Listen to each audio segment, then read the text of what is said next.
The silence was so profound, it felt like a physical weight pressing down on every soul in that opulent wedding reception hall. Not the joyous hush of anticipation before a toast, but the chilling stillness that follows an act of deliberate, public humiliation. And at its epicenter stood Victoria Sterling, a woman whose cream-colored dress, now stained crimson with wine, mirrored the sudden stark shift in her own reality. The liquid flung with venom by the bride herself, Elena, was a symbol not just of disrespect, but of years of simmering resentment and ingrained prejudice finally boiling over. 200 pairs of eyes, once twinkling with celebratory cheer, now stared, wide and unblinking, at the spectacle. "That's what you get for trying to upstage the bride." Elena's voice, laced with a sneer, cut through the hush, carrying across the ballroom like a poisoned dart. "Did you really think wearing that expensive dress would make you look important? You're nothing but a secretary in some government office." Her words weren't just an insult. They were a deliberate attempt to diminish, to box Victoria into a category she and her family had constructed for her. They had always done this, hadn't they? Reduced her vast, complex life to a simple, dismissive label. Victoria's heart hammered, not from fear, but from the monumental effort it took to suppress a rage that threatened to consume her. Her hands, trembling as she wiped the wine from her cheek, bore witness to this internal battle. Around her, the guests buzzed, their whispers punctuated by the click of camera phones. This wasn't just a private family dispute, it was a public spectacle, instantly fodder for the insatiable maw of social media. The ultimate irony, perhaps, was that the very act meant to humiliate her might just be the catalyst for her liberation. Perhaps the most stinging betrayal, however, wasn't Elena's vicious attack, but the glacial inaction of her husband, Thomas. He stood across the room, a pale, silent observer, his feet rooted to the spot. 8 years of marriage, countless shared moments, and he offered no defense, no gesture of support, nothing. He simply watched as his sister tore down his wife's dignity, brick by painful brick. This moment, more than any verbal insult, spoke volumes about the true nature of their relationship. It wasn't just a lack of support, it was an active participation through absence. Victoria, surprisingly, found her voice, steady despite the storm swirling around her. "Elena, please, this is your special day. Let's not—" But Elena wasn't interested in decorum. Her voice escalated to a shriek. "Don't you dare tell me about my special day. You've been trying to steal attention since you walked in here. That dress probably cost more than most people make in a month. And for what? To remind everyone that you think you're better than us." It was a projection, a classic psychological defense mechanism. Elena's own insecurities, fueled by years of comparing herself to Victoria's perceived success, even when that success was hidden, were now erupting. Adding fuel to the fire, Margaret Sterling, the bride's mother and Victoria's mother-in-law, stepped forward, her smile chillingly cold. "Elena's right, dear. You've always had a way of making everything about yourself. Perhaps it's time you learned some humility." These words, delivered with such casual cruelty, felt like physical blows to Victoria. They were a distillation of years of subtle digs, condescending jokes about her playing soldier, and thinly veiled criticisms about her choice of career over their traditional definition of womanhood. This wasn't just about Elena, it was a family-wide campaign to invalidate Victoria's identity. It's a scenario many professionals, particularly women in demanding or non-traditional fields, can relate to. The pressure to conform, to be less than you are, to downplay your achievements for the comfort of others, is immense. We often encounter individuals who, rather than appreciating diverse paths to success, seek to minimize those who don't fit their narrow worldview.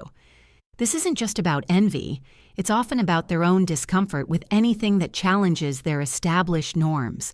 Victoria had, for years, chosen the path of least resistance, trying to assimilate into their perception of normalcy. But now, pushed to her absolute limit, Something inside her snapped. "I work in an office," Victoria finally responded, her voice gaining a quiet strength, an almost imperceptible shift in her posture beginning to emerge. "That's true, but perhaps you should know exactly what kind of office that is." This was a pivotal moment, a subtle reclaiming of her narrative, a hint that the carefully constructed facade was about to crumble. And then, as if on cue, a young man in a crisply pressed military dress uniform appeared at her side. Major Carlos Rodriguez. He had been quietly observing from a table at the back, but now his gaze, as it swept over Victoria, registered something far beyond a civilian's casual glance. His eyes fixated on her uniform ribbons and insignia, a dawning recognition mixed with horror spreading across his face. "Ma'am," he began, his voice cutting through the murmuring crowd, a sudden sharp clarity in the chaotic ballroom. "Ma'am, I need to—" "Not now, young man," Margaret Sterling interrupted, waving her hand dismissively. "Can't you see we're having a family discussion?" Her condescension was palpable, born of ignorance and privilege. But Major Rodriguez wasn't looking at Margaret. His eyes were riveted on Victoria's chest, where an entire history, a lifetime of sacrifice and valor, was proudly displayed. The Distinguished Service Cross, the Silver Star, campaign ribbons from 3 different conflicts, and the 3 stars on her collar. 3 stars. They weren't just decorative pins, they were the insignia of a lieutenant general, one of the highest-ranking officers in the United States Army. The realization hit him with the force of a physical blow. "Jesus Christ," he whispered, a guttural sound only Victoria could hear, a man confronted with the impossible. Then louder, his voice resonating with the sharp, unquestioning authority of military protocol. "Ma'am, Lieutenant General Sterling, ma'am!" The major snapped to attention, executing a perfect, rigid salute. His back was ramrod straight, his eyes fixed forward, his entire bearing radiating respect and profound recognition. The silence that descended upon the ballroom was deafening, a vacuum where laughter and whispers had been. Guests who, moments before, had been gleefully filming Victoria's humiliation, slowly lowered their phones, confusion rapidly replacing their entertainment. Elena's face, a canvas of spite just moments ago, went stark white, the blood draining from it. "What did you just call her?" she choked out, the arrogance in her voice replaced by a tremor of fear. "Lieutenant General Victoria Sterling, ma'am," Rodriguez repeated, his salute still rigid, unwavering. He continued, his voice gaining strength with each word, transforming a family squabble into a public address of honor. "Commanding General of the 3rd Infantry Division, former Deputy Commander of Special Operations, recipient of the Distinguished Service Cross for actions in Afghanistan." He paused, his gaze sweeping the now awed room. "I served under the General's command in Iraq. She saved my life and the lives of 37 other soldiers." The ballroom erupted, not in gasps of entertainment, but of shock and frantic whispers. Victoria stood perfectly still, the wine still staining her dress, a vivid scarlet badge of their disrespect. But the slight hunch of humiliation that had shadowed her earlier was gone, replaced by the unmistakable bearing of a woman who had commanded thousands in combat zones across the globe. "At ease, Major," she said quietly, her voice carrying an authority that was both calm and absolute. Rodriguez dropped his salute, but remained at rigid attention. Elena swayed on her feet, her face now a sickly gray beneath her carefully applied makeup. That's impossible. She works in an office, she's just Thomas's wife." The desperate clinging to her false narrative was pathetic. "Ma'am," Rodriguez continued, addressing Victoria directly, completely ignoring Elena, "I want to apologize on behalf of every service member present for what just happened. This is unacceptable treatment of a superior officer and a decorated hero." Margaret Sterling's mouth opened and closed, soundlessly, like a fish gasping for air. Around the room, phones reappeared, but this time not to capture humiliation, but to frantically search for information about the woman they had just dismissed as a secretary. Social media, once a tool for Victoria's public shaming, was now turning against her tormentors, revealing her truth in a dizzying array of news articles and commendations. The irony was palpable. Thomas finally moved, pushing through the stunned crowd toward his wife, his face a mask of dawning panic.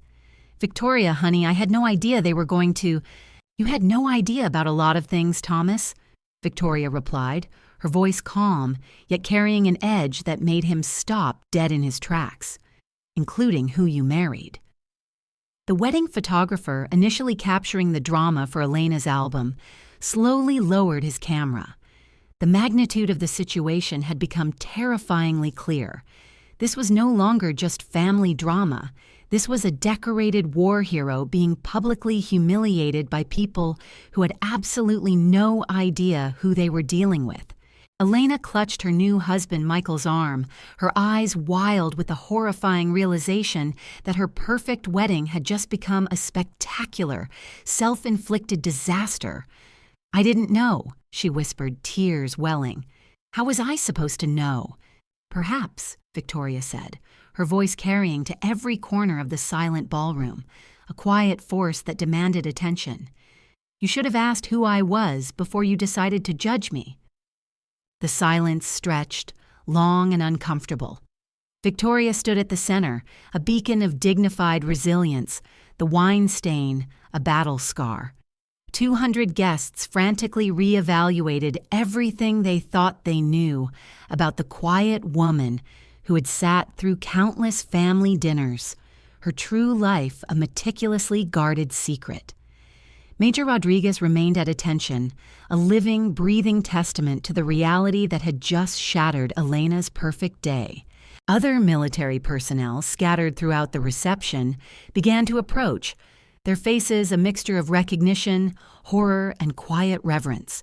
"General Sterling," another voice called out. Captain Janet Woods, a woman who had served under Victoria at Fort Bragg, approached with respectful steps. "Ma'am, I served under your command. I just wanted to say—" "Captain Woods," Victoria acknowledged with a slight nod, a flash of warmth in her eyes. "How's your daughter doing? Last I heard, she was applying to West Point." "She got in, ma'am, thanks to your letter of recommendation." The simple exchange was another hammer blow to Elena's crumbling perception. This secretary had the power to get people into West Point. Elena looked back and forth, her breathing shallow, the reality too much to bear. "This can't be happening. This can't be real." "Elena, sit down," Michael, her new husband, urged, guiding her to a nearby chair, his own face pale as he began to grasp the enormity of his wife's actions. "Honey, you need to calm down." But Elena was beyond calm. "She's a general," she whispered, her voice barely audible. "A real general, like in the movies." The disconnect between her prejudiced assumptions and the stark reality was a chasm too wide to bridge. Margaret Sterling had also found a chair, her hand pressed to her chest as if she were having a heart attack. "Thomas," she called out weakly. "Thomas, did you know about this?" The implication was clear. Why didn't you tell us? Why didn't you protect us from this embarrassment? Not, why did we treat her so terribly? Thomas approached Victoria with hesitant steps, his face a pathetic mixture of shame and desperation. "Victoria, sweetheart, please, let me explain." "Explain what, Thomas?" Victoria's voice was steady, but those who knew her well could hear the steel beneath it, a quiet strength that promised no quarter. "Explain how you've been married to me for 8 years and never once mentioned to your family what I actually do for a living? Explain how you stood there and watched your sister throw wine at me without saying a word?" "I tried to tell them," Thomas said weakly, "but they wouldn't listen when I tried to explain about your job." The classic weak excuse, blaming others for his own cowardice. "My job?" Victoria's eyebrows rose slightly, a subtle gesture that carried more weight than a shout. "My job, Thomas? Is that what you call commanding 15,000 soldiers? Is that what you call 3 tours in Afghanistan and 2 in Iraq? Is that what you call the Distinguished Service Cross I earned when I led a rescue mission that saved 43 American lives?" The crowd pressed closer, phones now openly recording every word. This wasn't just a family drama. This was a story, a viral sensation in the making, destined to be shared millions of times before the night was over. "Victoria, please," Thomas pleaded, reaching for her hand, but she stepped back, her voice quiet, chilling. "Don't touch me. Don't you dare touch me." Major Rodriguez stepped forward slightly, his posture subtly protective, a silent sentinel. "Ma'am, if you need anything—" "Thank you, Major, but I can handle this," Victoria said, her voice carrying the undeniable authority of someone accustomed to giving orders in combat zones. "However, I would appreciate it if you could ensure the other service members present understand that this is a personal matter and not a reflection on the military." "Yes, ma'am, absolutely, ma'am." Elena suddenly lurched to her feet, her wedding dress rustling around her like fallen leaves. "I'm sorry," she said, her voice breaking, tears streaming down her face, ruining her meticulously applied makeup. "I'm so sorry. I didn't know. Nobody told me. I thought you were just what?" Victoria asked, her voice dangerously quiet, probing the wound. "Just normal. Just a regular person. Just someone who worked in an office somewhere." The prejudice was laid bare.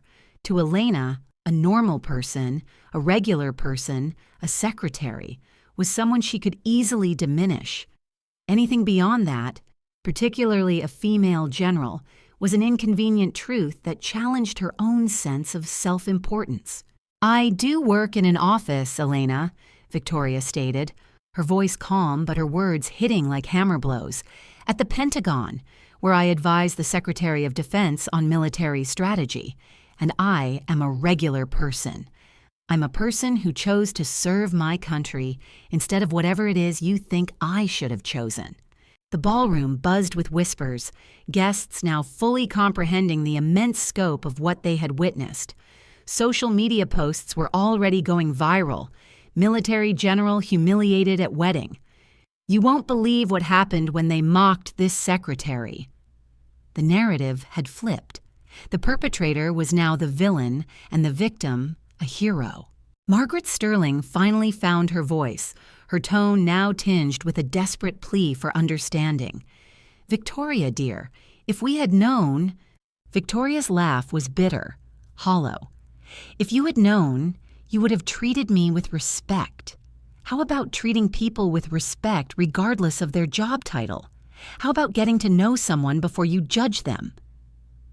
These were not just questions. They were indictments of a worldview built on superficiality and classism. "Ma'am!" another voice called out. Colonel Patricia Hayes, from the Joint Chiefs of Staff, approached with purposeful steps. "General Sterling, I just wanted to say that what happened here tonight is unacceptable, and if you need any support—" "Thank you, Colonel, but as I said, I can handle this." Victoria's unwavering composure under such intense pressure was a testament to her leadership and inner strength. It's a quality that defines truly impactful leaders, irrespective of their field. The ability to remain calm, focused, and articulate when everyone else is in disarray. Elena was now crying openly, her carefully applied makeup a streaky mess. "Please," she sobbed, "please don't ruin my wedding. I made a mistake. I'm sorry." Victoria looked at the young woman, the source of her public humiliation. For a moment, her expression softened, a flicker of something akin to pity. "Elena," she said quietly, her voice carrying to every corner, "I'm not going to ruin your wedding. You did that yourself." It was a stark, undeniable truth. The consequences of one's actions are often the most potent form of justice. With that, Victoria turned and addressed the crowd, her voice clear and authoritative. Ladies and gentlemen, I apologize for the disruption to this celebration. Please continue enjoying the reception. It was a masterful move, turning the narrative one last time, asserting her control and her dignity. Then, head held high, wine stains and all, she walked toward the exit. Major Rodriguez fell into step beside her, a silent, unwavering escort, followed by several other military personnel. "Victoria, wait!" Thomas called out, hurrying after her, a desperate, forlorn figure. "Please don't leave like this. We need to talk." She paused at the ballroom entrance and turned back to face him, her resolve unyielding. "Thomas, we'll talk tomorrow. Right now, I need to go home and change out of this dress." "I'll drive you," he said quickly, clinging to a thread of normalcy. "No." The word was final, unequivocal. "Colonel Hayes, would you mind giving me a ride?" "Of course, ma'am, it would be my honor." As Victoria left, the ballroom remained in stunned silence. The band had stopped playing, the dancing had ceased, even the bartenders stood frozen. Elena collapsed back into her chair, her perfect wedding now a disaster, a cautionary tale that would be remembered for all the wrong reasons. "What have I done?" she whispered, the full weight of her actions finally crashing down. "What have I done?" Michael knelt beside her, his face grim. "Elena, you just humiliated a decorated war hero, a 3-star general. This is going to be everywhere by morning." In the distance, the sound of car doors slamming echoed, Victoria leaving with her military escort, not a secretary but a lieutenant general, the woman they had mocked and dismissed, now empowered by their own folly. The consequences of their actions, however, were just beginning. This scene is a potent reminder of how assumptions, born of prejudice and insecurity, can lead to devastating consequences. It also illustrates the quiet strength of those who choose to serve, often in anonymity, and the profound injustice when that service is disrespected. Victoria's decision to walk away to reclaim her agency wasn't an act of revenge, but an assertion of self-worth that had been dormant for too long. Victoria sat in her home office at 3:00 a.m., still wearing her wine-stained dress. The crimson blotch was no longer a mark of shame, but a symbol of a paradigm shift. She stared at the framed photographs lining her desk, each a silent testament to a life Thomas had never bothered to understand. There was her commissioning ceremony at West Point, graduating second in her class, a feat of intellectual and physical rigor. Her first command in Germany, where she was the youngest female captain in the division, shattering glass ceilings before Thomas had even conceived of dismissing her. The Bronze Star Ceremony, a recognition of valor for leading a convoy through hostile territory in Iraq to deliver medical supplies to a besieged outpost. She picked up a photo from her second tour in Afghanistan, a lieutenant colonel commanding a forward operating base. The image showed her surrounded by her soldiers, their faces etched with respect and trust, forged in the crucible of shared hardship and competent leadership. These men and women had followed her into combat, believing implicitly in her ability to bring them home alive. And Thomas? In 8 years of marriage, he had never once inquired about the stories behind the medals, the ribbons, the faces in those photographs. When she tried to share her experiences, he would change the subject or make dismissive jokes about her war stories. When she received promotions, he would congratulate her with the same casual indifference he might show for a neighbor's new car. It was an insidious form of emotional invalidation, gradually eroding her sense of self-worth within their shared life. The irony was that Thomas had benefited enormously from her career. Her substantial general's salary had allowed him to pursue his passion for art history without financial worry. Her military housing allowance had helped them buy their current home. Her connections had opened doors for him in academic circles, leading to his position at the local university. Yet despite all these advantages, he had meticulously kept her true identity a secret from his family for nearly a decade. Victoria remembered their first meeting with Thomas's family. She was a newly promoted colonel, fresh from Iraq, trying to reacclimate to civilian life. Thomas had introduced her simply as Victoria. She works for the government. When his mother, Margaret, asked what kind of work, he waved it off dismissively. Oh, administrative stuff, nothing too interesting. Victoria, tired from deployment, eager to fit into his normal world, hadn't corrected him. And as time wore on, it became easier to let them believe what they wanted, rather than confront their discomfort with a woman who defied their traditional expectations. This phenomenon isn't uncommon. People often prefer to construct a reality that fits their biases, even if it means ignoring glaring truths. Many women in male-dominated professions find themselves in similar situations, constantly having to prove their worth, or worse, being subtly undermined by those closest to them who feel threatened by their success. The quiet professional ethos of the military, while honorable, can sometimes be exploited by those who prefer to keep achievements hidden for their own convenience. Military families, Victoria knew, understood the demands of service. The long deployments, the constant moves, the immense weight of command. Civilian families, however, often struggled with these realities. But Thomas's family's dismissal had grown more pointed over the years. At family dinners, Margaret would make comments about how nice it must be to have a desk job with regular hours. Elena would joke about Victoria's little government job and suggest she consider something more meaningful, like teaching or nursing, careers they deemed more appropriate for a woman. It was a constant barrage of microaggressions designed to keep Victoria in her place, to reinforce their outdated gender stereotypes. The worst part, the truly soul-crushing part, was that Thomas had not only allowed this to continue, but had actively encouraged it.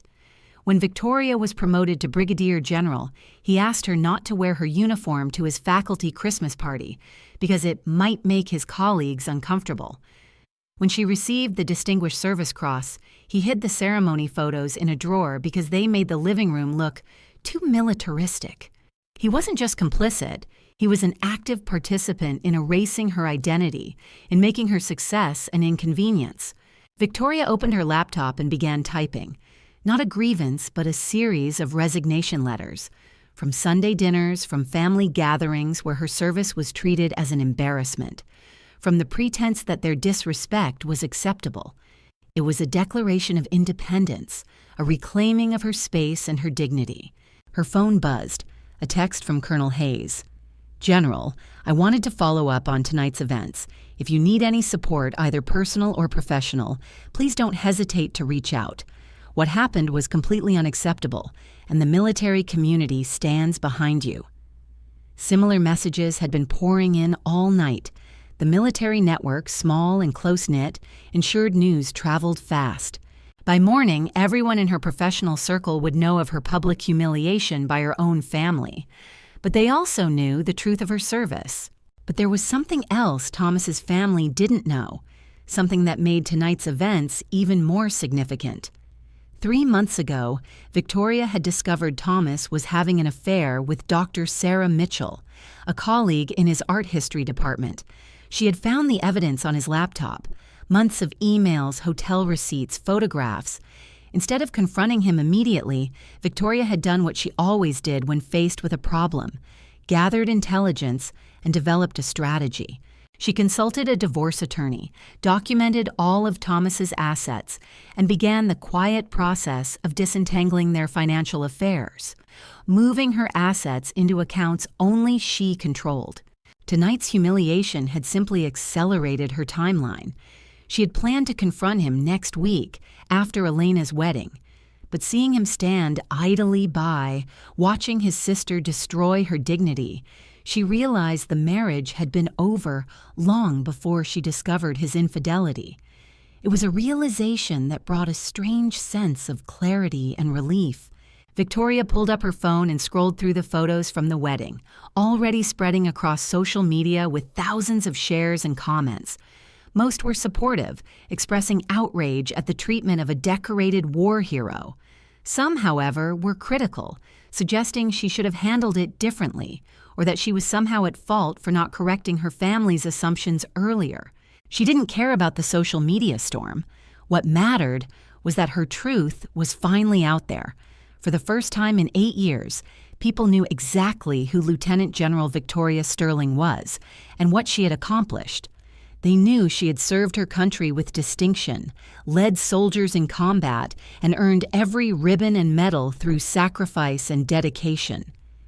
The silence she had maintained for Thomas's comfort had been shattered, and with it, the chains that had bound her. The front door opened.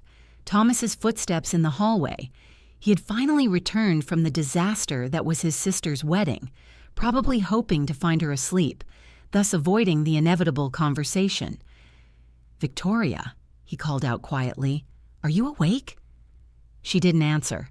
She continued typing, methodically cutting ties, not just with his family, but with the man who had been too ashamed of her service to defend her when it mattered most. Tomorrow, Thomas would discover that humiliating a 3-star general had consequences that extended far beyond a ruined wedding reception. Tonight had been about disrespect and dismissal. Tomorrow would be about accountability and the price of betrayal. Dawn broke, painting the sky with the promise of a new, albeit difficult day. Thomas found Victoria in her office, still in her stained dress, surrounded by legal documents, her laptop open to what looked like official correspondence. The morning light streamed through the windows, illuminating the photographs on her desk, images of her military career he had encouraged her to keep hidden. "Victoria, we need to talk," he said, hovering in the doorway, as if afraid to fully enter her space. She looked up from her laptop, her expression neutral, devoid of the emotional turmoil he might have expected. "Yes, we do. Please sit down." He settled into the chair across from her desk, the same chair where she had briefed generals and conducted video conferences with commanders in combat zones.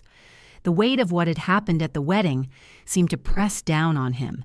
His shoulders slumped in defeat. "I'm sorry," he began, his voice weak. "I'm so sorry about last night. I should have defended you. I should have told them who you really are years ago, who I really am." Victoria's voice was calm, but there was something dangerous in its undertone, a quiet certainty that brooked no argument. "Thomas, who do you think I really am? You're a general, a decorated war hero. You've served your country with distinction, and I should have been proud of that instead of—" "Instead of what?" she interrupted, her gaze unwavering. "Instead of hiding my service like it was something shameful? Instead of asking me to change out of my uniform before your faculty parties? Instead of putting my awards in a drawer so your colleagues wouldn't be uncomfortable?" Thomas flinched at each accusation, because they were all true. Every single one. He had actively participated in her marginalization. "I was trying to protect you," he weakly countered. "Military families can be complicated. I thought it would be easier if—" "If what, Thomas?" Victoria pressed, her voice unwavering. "If I pretended to be someone I wasn't? If I let your family mock my service while you stood by and said nothing?" "They didn't know," Thomas said, clinging to the flimsy excuse. "If I had told them—" "You did tell them, Thomas. You told them exactly what you wanted them to know. You told them I was a secretary, that I worked in an office, that my job was nothing special. You reduced my entire career to something ordinary and forgettable, because that's how you saw it." Victoria stood up and walked to the window, her back to him, looking out at a future Thomas would no longer be a part of. "Do you know what Major Rodriguez said to me after you left the reception? He said he couldn't understand how anyone could be married to me and not be proud of what I do. He said that when he tells people about serving under my command, he talks about how I led from the front, how I never asked my soldiers to do anything I wouldn't do myself." "I am proud of you," Thomas protested, a desperate plea. "I've always been proud of you." She turned to face him, and he was struck by how different she looked.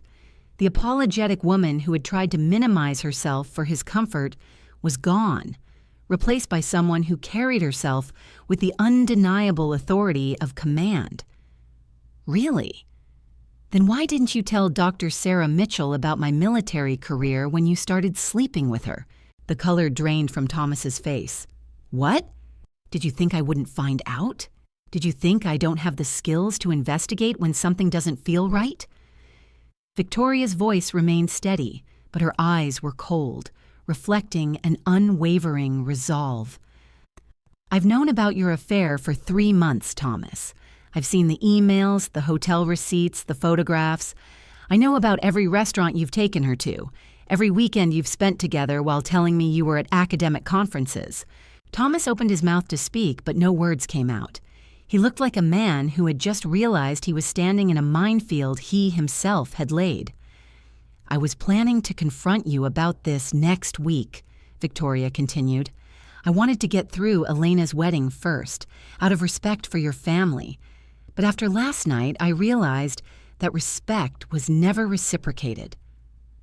Victoria, please, it's not what you think. Sarah and we never meant for it to happen. It just what? Just happened? You just accidentally had a 6-month affair with a colleague while your wife was serving her country? Victoria's voice rose slightly, the first crack in her composure, a flash of the deeply buried pain finally emerging. Thomas slumped forward in his chair, his head in his hands. I felt like I was competing with your career. You were always so focused on your work, so dedicated to your soldiers. I felt like I came second to everything military. It was the classic excuse of an insecure partner, blaming their spouse's success for their own failings. You felt like you came second? Victoria's voice now held a raw edge. Thomas, I turned down 3 promotions that would have required us to move because you didn't want to leave your position at the university. I delayed my retirement planning because you said you weren't ready to think about the future. I missed family gatherings and social events because I was deployed serving my country, and you resented me for it. I didn't resent you, he weakly countered. You resented me so much that you couldn't even tell your own family what I do for a living. You were so ashamed of being married to a general that you let them treat me like an embarrassment for 8 years. Victoria walked back to her desk and picked up a folder, a testament to her methodical planning. I've been busy this morning, Thomas. I've officially resigned from all family obligations. I won't be attending any more Sunday dinners where your mother makes jokes about my desk job. I won't be going to any more family gatherings where Elena mocks my service. I won't be pretending that their disrespect is acceptable anymore. She handed him the folder. I've also been in contact with my attorney. Divorce papers will be filed on Monday. You'll want to find yourself a lawyer. Victoria, please don't do this. We can work through this. I'll tell my family the truth about your career. I'll end things with Sarah. We can go to counseling. A desperate last-ditch plea from a man facing utter ruin. The truth about my career? Victoria's laugh was bitter, devoid of humor. Thomas, my career will outlast our marriage. In 5 years, people will still remember that I commanded the 3rd Infantry Division. They'll remember that I led rescue missions in Afghanistan and advised the Secretary of Defense on military strategy. But they'll have forgotten that I was once married to an art history professor who was too ashamed of my service to defend me when it mattered. Thomas looked at the divorce papers, his hands shaking, the magnitude of his losses finally hitting him. I love you, Victoria. I've always loved you. You loved the idea of me, Thomas. You loved having a wife who could support your lifestyle, who could open doors for you in academic circles, who could provide financial security while you pursued your passion. But you never loved who I actually am. She sat back down at her desk, her posture straight and professional. You have 30 days to find alternative housing arrangements. My attorney will be in contact with you regarding the division of assets. Since we have no children and you signed a prenuptial agreement, the process should be relatively straightforward. A prenuptial agreement? Thomas looked confused, genuinely bewildered. We didn't sign. We did, Thomas. Military officers with substantial assets routinely sign prenuptial agreements. You signed it the day before our wedding. Perhaps you should have read it more carefully. The reality of his situation was beginning to sink in, a slow, agonizing descent into the consequences of his choices. Thomas had been so focused on his affair, so caught up in his resentment of Victoria's career, that he had never bothered to understand the practical implications of being married to a senior military officer. He had assumed her military salary was modest, her benefits standard, her assets limited. He had never realized that a 3-star general's compensation package was substantial, her investments and retirement benefits considerable. "What about the house?" he asked weakly, desperation in his voice. "The house is in my name, purchased with my military housing allowance and my salary. You'll need to find other accommodations. My job at the university." "Your job is your concern, not mine.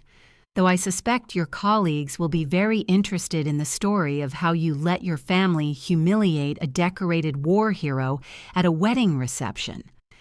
Thomas sat in silence for a long moment, the weight of his choices finally clear.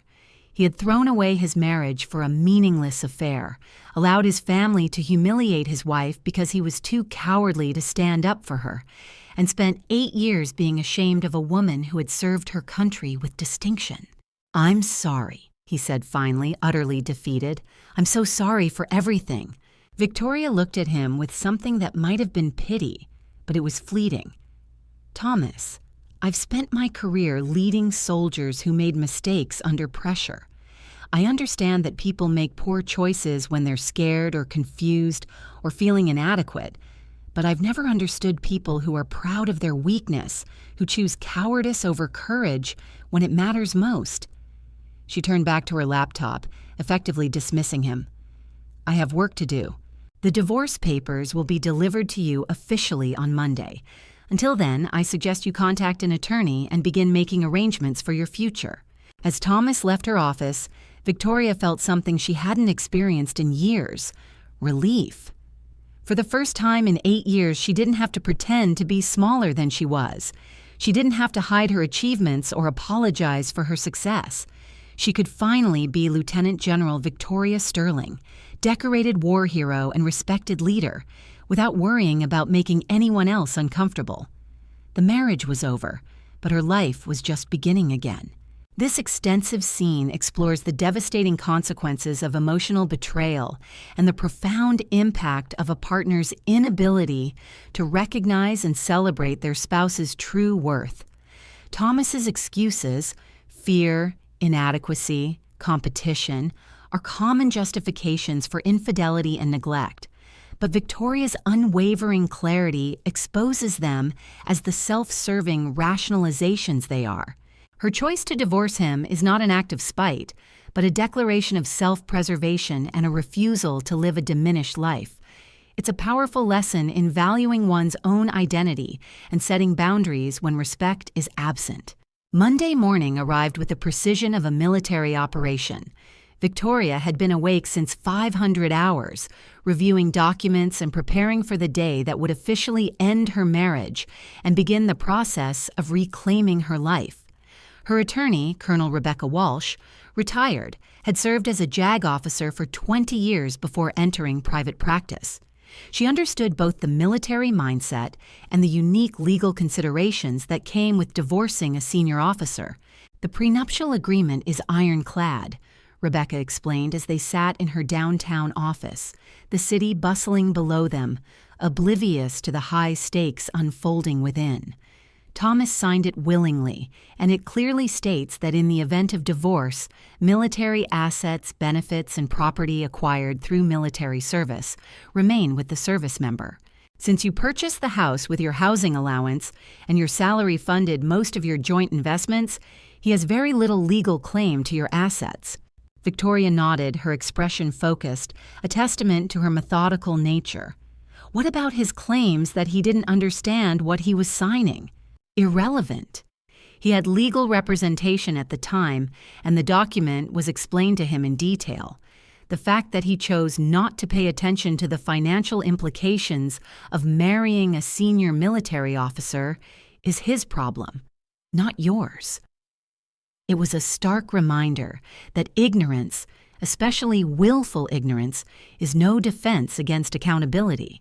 The divorce papers were served to Thomas at the university that morning, delivered by a process server who found him in his office grading papers. His colleagues, ever observant, watched through the glass walls as he read the documents, his face growing paler with each passing page. Word of Saturday night's wedding incident had already spread through the campus like wildfire, and his affair with Dr. Sarah Mitchell was rapidly becoming common knowledge. Universities, like the military, operate on codes of conduct, and infidelity with a colleague, especially when it becomes a public scandal, has severe professional repercussions. By noon, Thomas was sitting in his own attorney's office. Jim Peterson was a small practice lawyer specializing in family law, but he had never handled a case involving a senior military officer, let alone one with the national profile Victoria now commanded. "Mr. Sterling," Peterson said, reviewing the documents, his expression grave, "I have to be honest with you. This is not a favorable situation. The prenuptial agreement is very clear, and your wife's financial position is much stronger than you indicated when you hired me." "But we were married for 8 years," Thomas protested, still clinging to a notion of marital equity he hadn't earned. "Doesn't that count for something? Don't I have a right to half of everything we built together?"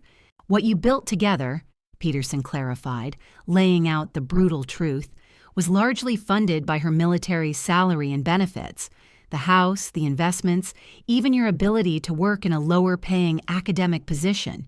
It was all made possible by her income. And according to this agreement, which you signed, you waived most of your claims to military assets. Thomas stared at the papers, finally understanding the true magnitude of his situation. He had been so self-absorbed, so dismissive of Victoria's career, that he had fundamentally misunderstood the financial reality of their partnership. What about alimony? Spousal support? Given her income level and your affair, which is documented here with hotel receipts and photographs, I doubt any judge would award you alimony. In fact, given the circumstances, you're fortunate she's not seeking damages for emotional distress. Peterson's words were a cold, hard dose of reality, a bitter pill for a man who had long enjoyed the fruits of Victoria's labor, without truly acknowledging her contributions. Meanwhile, Victoria was at the Pentagon, conducting her normal duties as if nothing had happened. But the military community was, as she well knew, a small world. News of Saturday night's events had spread quickly through the ranks, a mixture of outrage and admiration. Her phone buzzed constantly with messages of support from fellow officers, and her superiors had made it clear they stood behind her completely. The military, unlike Thomas's family, valued integrity, service, and dignity above all else. General Patricia Martinez, Victoria's immediate superior, called her into her office that afternoon. "Victoria, I wanted to check in about the wedding incident. I've been hearing reports, and I want to make sure you have all the support you need." "Thank you, ma'am. I'm handling it appropriately through legal channels." Victoria's focus remained on the professional, not the personal drama. "Good. And I want you to know that the entire command structure is appalled by what happened. A decorated officer being treated that way by her own family is unacceptable." This public statement of solidarity from the highest echelons of the military was a powerful affirmation of Victoria's worth and a subtle repudiation of her family's disrespect. Victoria appreciated the support, but she was more focused on the future than the past. "Ma'am, I want to assure you that this personal situation won't affect my performance or my ability to command." "I never doubted that for a second," General Martinez replied, a rare smile gracing her features. "But I also want you to know that we're prepared to provide any resources you need, including legal support through JAG if necessary." "Thank you, ma'am, but I have excellent representation." That evening, Victoria returned home to find Thomas packing boxes in what had been their bedroom. He looked up when she entered, his face a mixture of shame and desperation, a man stripped bare of his illusions. "Rebecca called my attorney," he said quietly. "She made it very clear that fighting this would be pointless and expensive." Victoria set down her briefcase and watched him fold clothes into cardboard boxes, a mundane act imbued with immense finality. "Where will you go?" Sarah said I could stay with her temporarily until I find an apartment. He couldn't meet her eyes as he said it, the shame evident in his averted gaze. Victoria, I know I have no right to ask this, but is there any chance we could try to work things out? Maybe go to counseling? Thomas, Victoria replied, her voice calm but firm. You stood by and watched your sister throw wine at me. You let your family mock my service for 8 years. You had a 6-month affair with a colleague. What exactly do you think counseling could fix? Her words were not questions. They were declarations of unassailable fact. He sat down heavily on the bed, his head in his hands, utterly broken. I was scared, Victoria. Scared of your career. Scared of how important you are. Scared that I would never be good enough for you. So you decided to prove that by cheating on me and allowing your family to humiliate me? Victoria's tone was less accusatory and more of a quiet, sad observation. I know it doesn't make sense. I know I destroyed everything good in my life. He looked up at her, tears in his eyes. But I love you. I've always loved you. Victoria studied his face, seeing the man she had married 8 years ago. Charming, funny, a man who had made her feel normal after years of intense military life. But she also saw the man who had been too weak to defend her, too ashamed of her success to claim it proudly, too selfish to remain faithful when his ego felt threatened. Thomas, love isn't just an emotion, it's a choice. It's choosing to stand by someone when things get difficult. It's choosing to be proud of their success, even when it makes you feel small. It's choosing to remain faithful, even when you're feeling inadequate. She moved to the closet and began pulling out his remaining clothes, an act of silent, efficient severance. You made different choices. The university is conducting an investigation, he said quietly, grasping at straws, about my relationship with Sarah. They're saying it might be a violation of the faculty code of conduct since we worked together. Victoria didn't respond. She had expected this.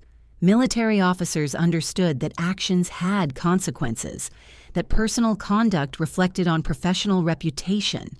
Thomas was learning this lesson the hard way. Some of my colleagues are saying I should resign before I'm fired, he continued, the weight of his unraveling life pressing down on him. They're saying the scandal is too much for the department to handle. That's your decision to make, Thomas. But you should know that I won't be providing any character references or using my connections to help you find another position. He nodded miserably. I understand. I just want you to know that I'm sorry. I'm sorry for everything. Victoria felt a flicker of the compassion that had first drawn her to him, but it was quickly overshadowed by the searing memory of standing in that ballroom, wine dripping from her dress, while he did nothing. Thomas, I accepted your apology. But accepting an apology doesn't mean accepting the behavior that necessitated it. 2 hours later, Thomas loaded the last box into his car and drove away. The house felt different without his presence, not empty, but somehow more authentic, more hers.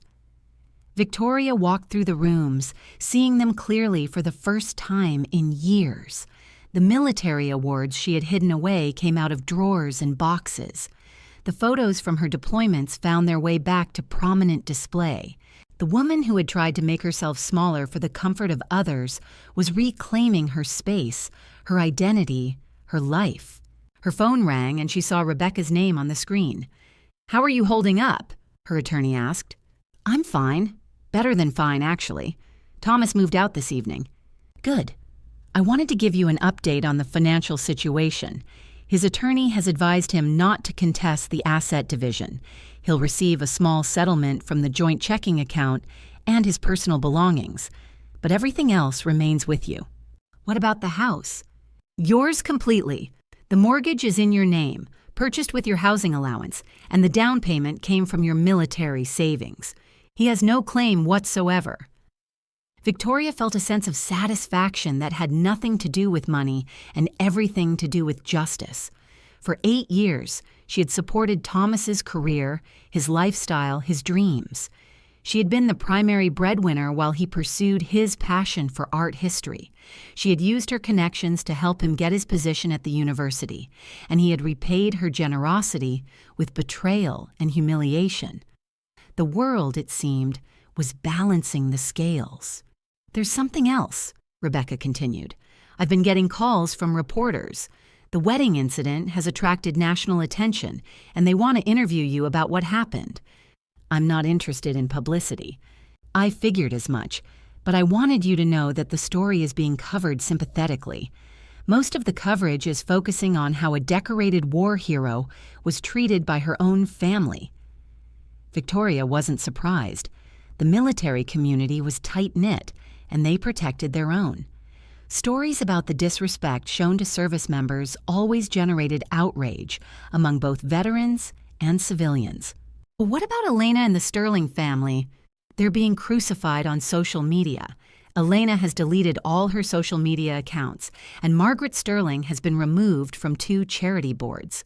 The country club where the wedding was held has been getting so many negative reviews that they're considering changing their name. Victoria felt no satisfaction in their suffering. She had never wanted revenge. She had simply wanted respect.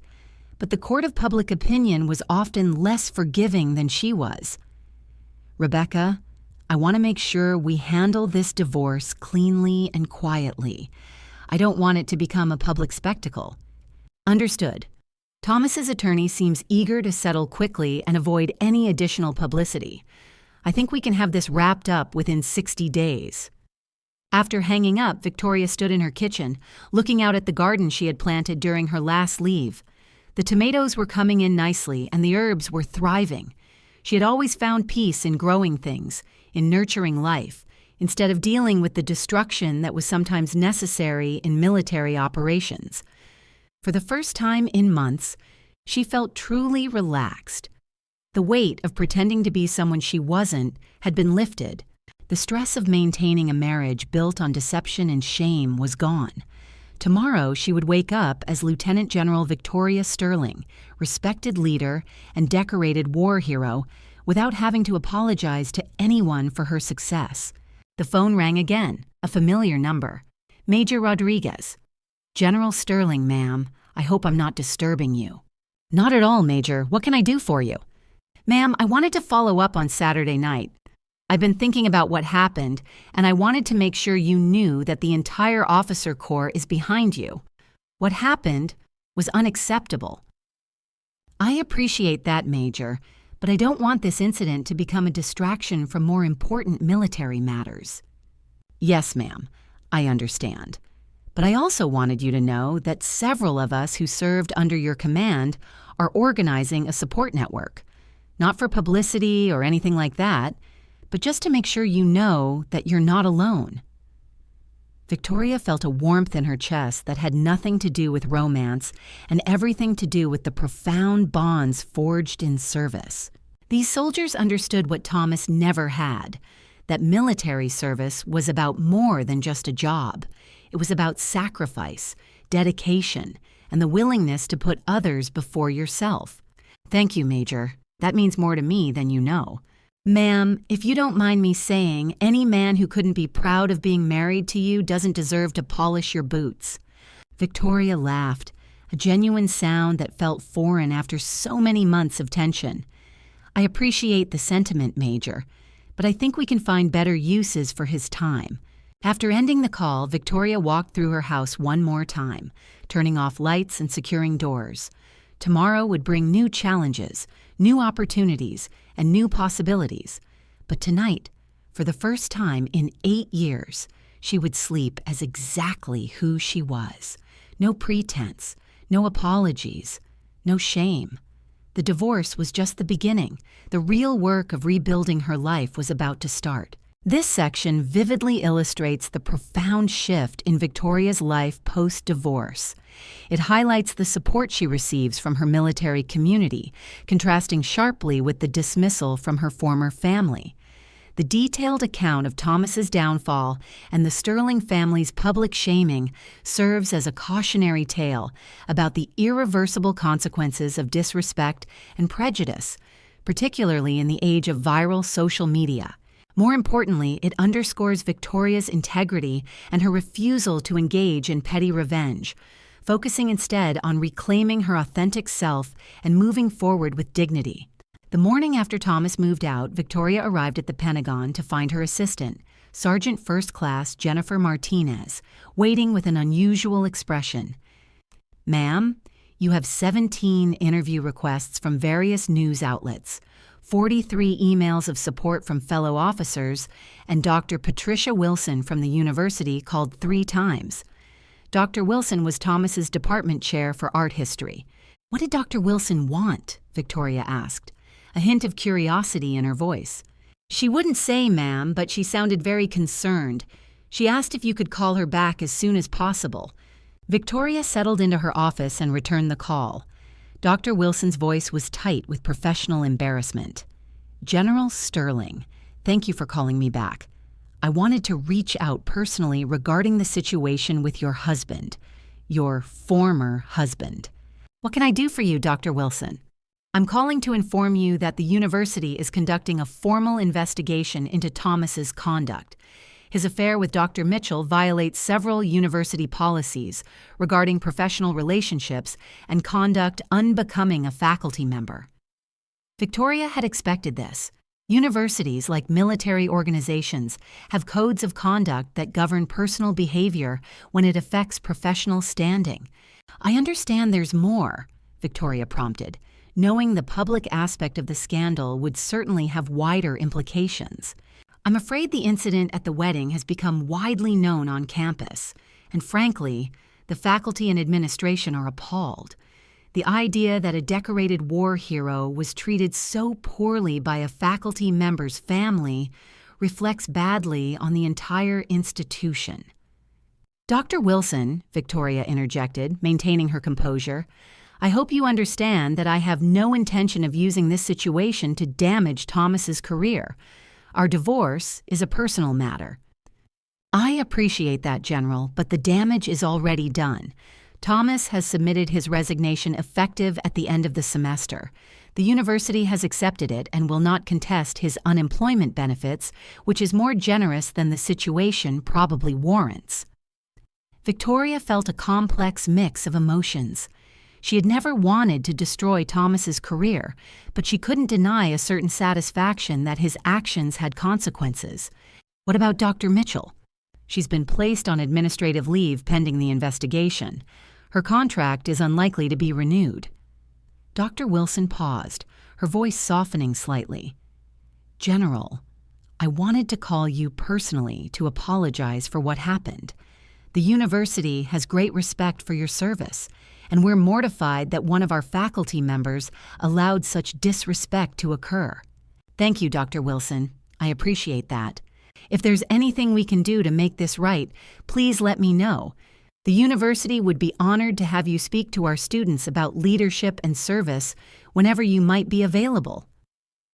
This unexpected invitation was a testament to the way Victoria had handled the crisis, with dignity and grace, transforming a personal attack into a public demonstration of leadership. After ending the call, Victoria sat back in her chair and considered the ripple effects of Saturday night's incident. Thomas had lost his job, his reputation, and his marriage. Elena's wedding had become a social media disaster, and the Sterling family was facing social consequences in their community. Dr. Mitchell's career was in ruins, and even the country club was suffering negative publicity. None of this had been Victoria's intention, but she couldn't feel guilty about it either. She had spent 8 years minimizing herself to accommodate people who had never shown her basic respect. When the truth finally came out, the natural consequences of their behavior followed. This wasn't revenge, it was simply cause and effect. Her phone buzzed with a text from her sister Rachel, who lived in California. Just saw the news about the wedding. Are you okay? Do you need me to come out there? Victoria smiled and typed back, I'm fine. Better than fine. We'll call you tonight. The support of her true family, those who genuinely cared, meant everything. Her intercom crackled. Ma'am, General Martinez would like to see you in her office. Victoria made her way to her superior's office, where General Patricia Martinez was waiting with a grave expression. "Sit down, Victoria. We need to talk about the media attention you've been getting." "Yes, ma'am, I've been refusing all interview requests." "Good. But I want you to know that the Secretary of Defense is aware of the situation, and he's personally outraged by what happened. He's asked me to convey his full support and to remind you that the military community stands behind you completely." Victoria felt a surge of pride. The Secretary of Defense was a busy man with enormous responsibilities. The fact that he had taken time to address her situation personally was a significant gesture, reinforcing her value within the military structure. However, General Martinez continued, her expression shifting to a more strategic concern. "We need to be careful about how this affects your career moving forward. You're being considered for promotion to 4-star general, and this kind of publicity could either help or hurt that process." "I understand, ma'am. I have no intention of seeking publicity or making this about anything other than what it was, a personal family matter." Victoria's commitment to professionalism was unwavering. "That's exactly the right approach. But I also want you to know that this incident has actually raised your profile in positive ways. The way you handled yourself at that wedding, maintaining your dignity under pressure, has impressed a lot of people in leadership positions." Victoria nodded, understanding the subtext. Military leaders were always being evaluated on their ability to handle pressure, to maintain composure in difficult situations, and to represent the service with honor. Saturday night had been an unexpected high-stakes test, and apparently she had passed it with flying colors. Her resilience, not her humiliation, was what people noticed. "There's something else," General Martinez continued, leaning forward. "I've been authorized to offer you a new assignment, command of the Army War College. It's a prestigious position that would position you well for that 4th star." The Army War College was where senior officers received advanced education in strategy, leadership, and national security. It was a highly respected position that would put Victoria in charge of educating the next generation of military leaders. "Ma'am, I'm honored by the offer, but I should mention that I'm going through a divorce. I want to make sure that doesn't affect the assignment." "Victoria, military officers get divorced. It's not ideal, but it's not uncommon either. What matters is how you handle it. And from what I've seen, you're handling it with class and professionalism." "When would this assignment begin?" 6 months from now. That should give you time to finalize your divorce and make any necessary arrangements." Victoria felt a surge of excitement. The Army War College represented a new challenge, a chance to shape the future of military leadership, and a clear path toward that coveted 4th star. It was exactly the kind of opportunity she had been working toward her entire career, a testament to her inherent capabilities, finally unburdened by the need to diminish herself. "I accept the assignment, ma'am. Thank you for the opportunity." "Excellent. We'll make the announcement next week after things settle down from this wedding situation." As Victoria left General Martinez's office, she felt a sense of momentum building. The end of her marriage had been painful, but it had also freed her to pursue opportunities that she might have turned down to accommodate Thomas's career. The Army War College was located in Pennsylvania, a move that Thomas would have resisted. Now she could accept the assignment without having to negotiate or compromise. The liberation was exhilarating. Her phone rang and she saw Elena's name on the screen. After a moment's hesitation, Victoria answered. "Victoria." Elena's voice was small and shaky, tinged with genuine remorse. I wanted to call and apologize. I know it's probably too late, but I needed to say I'm sorry."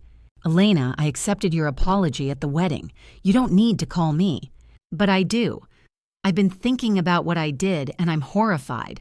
I threw wine at a war hero. I mocked someone who has served our country with distinction. I don't know how to live with that." Victoria could hear genuine distress in Elena's voice, a true awakening to the gravity of her actions. The public shaming had forced Elena to confront her own prejudice and insecurity, a painful but necessary step toward growth. Elena, you made a mistake. People make mistakes. The important thing is that you learn from it. I've lost friends over this. People I've known for years won't speak to me. The videos from the wedding have been shared thousands of times, and everyone is calling me names I can't repeat. I'm sorry that's happening to you. Social media can be very unforgiving. Victoria knew the power of online judgment, but her own experience had taught her to rise above it, to focus on her truth rather than public opinion. I deserve it, Elena said, her voice breaking. I deserve all of it. But I wanted you to know that I'm genuinely sorry and that I'm trying to learn from this. I've been reading about your career, about what you've accomplished, and I'm amazed. I'm amazed and ashamed that I never bothered to learn about it before. Victoria felt a small measure of pity for her former sister-in-law. Elena had been thoughtless and cruel, but she was also young and had been raised in a family that valued superficial things over genuine character. The public backlash she was facing was probably disproportionate to her actual offense, but it was serving as a powerful, albeit brutal, lesson. Elena, I appreciate your apology. I hope you can move forward and learn from this experience. Is there anything I can do? Any way I can make this right? Victoria considered the question. Focus on your marriage, Elena. Focus on building a life with Michael based on respect and understanding. Don't let this define you, but don't forget the lesson either. After ending the call, Victoria realized that she felt lighter somehow. The anger and hurt from Saturday night were fading, replaced by a profound sense of clarity about her future. She had been given a gift, actually, the gift of clarity about who she was and what she wanted from life. Thomas had done her a favor by showing his true character. Elena had done her a favor by forcing the truth about her career into the open. The Sterling family had done her a favor by making it clear that she would never be accepted for who she truly was. Now she was free to be exactly who she was meant to be. Lieutenant General Victoria Sterling, decorated war hero, respected leader, and future commander of the Army War College. And if that fourth star came with it, she would wear it with pride, knowing that she had earned it through dedication, sacrifice, and the courage to stand up for herself when it mattered most. The consequences of Saturday night were still rippling outward, but Victoria was no longer caught in the waves. She was riding them toward a future that was entirely her own. This segment delves into the aftermath of the public revelation, showing how Victoria's professional standing is not only undamaged, but enhanced. It highlights the military's robust support system, contrasting it with Thomas's isolation. Elena's subsequent remorse and Victoria's measured response emphasize themes of forgiveness, personal growth, and the difference between justice and revenge. The narrative consistently reinforces the idea that true worth comes from within, and that authenticity, while sometimes painful, ultimately leads to liberation and new opportunities. 3 weeks after the wedding disaster, Elena Sterling Morrison sat in her therapist's office, clutching a tissue and staring at the floor. The woman who had once been confident enough to throw wine at a decorated war hero now looked fragile and defeated. The weight of public scorn, social ostracization, and self-recrimination had visibly aged her. "Tell me about the nightmares," Dr. Sarah Kim said gently, her voice an anchor in Elena's storm. "They're always the same," Elena whispered, her voice raw. "I'm standing in the ballroom, and I throw the wine, and then Major Rodriguez salutes her, and everyone starts staring at me. But in the dream, there are hundreds of people, and they're all filming me, and I can't escape." The repetition, the overwhelming sense of inescapable judgment, it was the manifestation of profound shame and regret. Dr. Kim nodded sympathetically. "Shame can manifest in many ways. The dreams are your mind's way of processing the trauma you've experienced." "Trauma I've experienced?" Elena's voice rose slightly, a flicker of her old indignation, but quickly doused by self-awareness. "I'm not the victim here. I humiliated a war hero at my own wedding. I'm the one who caused trauma, not the one who experienced it. Elena, you can be responsible for your actions and still experience psychological trauma from the consequences. The two things aren't mutually exclusive. It was a crucial distinction, allowing Elena to acknowledge her culpability while also validating her genuine suffering. Elena pulled up her phone, her fingers fumbling, and showed Dr. Kim the screen. Do you know what happens when you Google my name?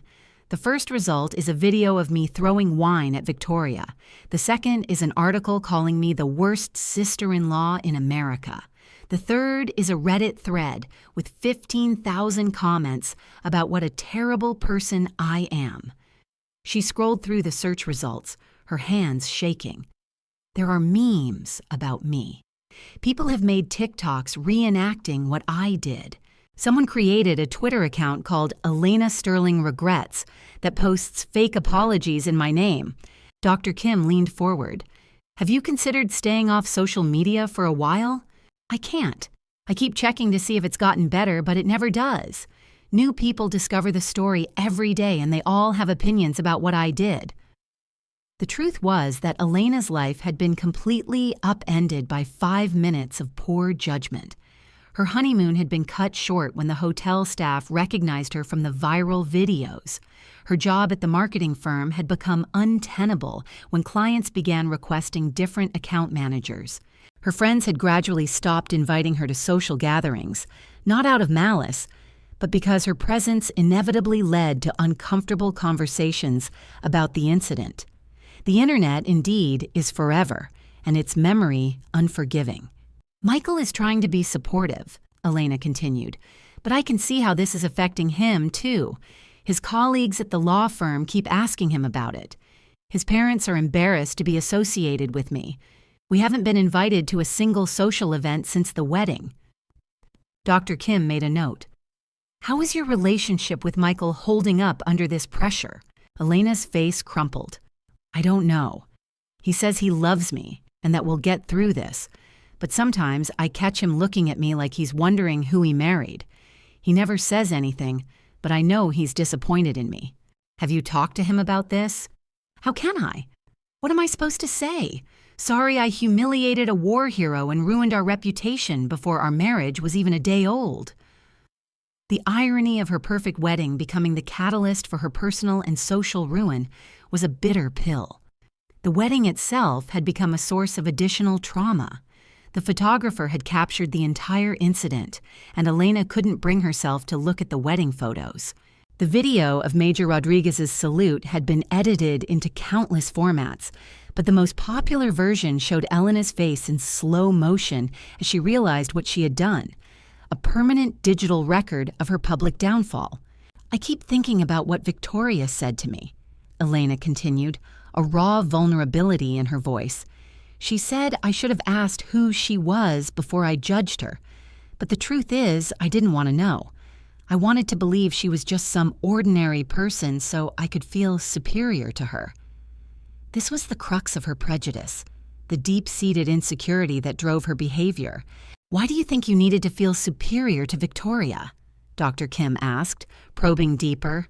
Elena was quiet for a long moment, wrestling with the painful truth.